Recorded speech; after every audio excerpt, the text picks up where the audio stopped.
বিএনপির ধানের শীষ প্রতীকে 46,101 ভোট পেয়ে নির্বাচিত হন সংসদ সদস্য।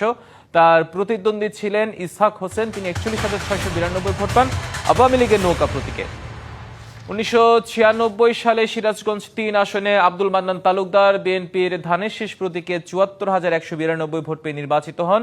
তার প্রতিদ্বন্দ্বী ছিল ইসহাক হোসেন, আওয়ামী লীগ থেকে নৌকা প্রতীকে 70,775 ভোট তিনি পান। আমরা পরবর্তী নির্বাচনী বছর 2001 সালের দিকে যদি যেতে চাই, দর্শক 2001 সালে সিরাজগঞ্জ 3 আসনে আব্দুল মান্নান তালুকদার তিনি বিএনপির ধানের শীষ প্রতীকে 1,27,780 ভোট পান এবং তার প্রতিদ্বন্দ্বী ছিল মোহাম্মদ নাসিম, আওয়ামী লীগ থেকে 97,906 ভোট।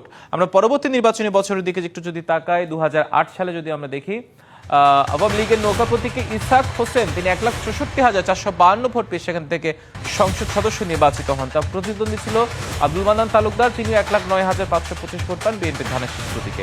এই গেল 3টি আসন। আমরা সিরাজগঞ্জ 4 আসন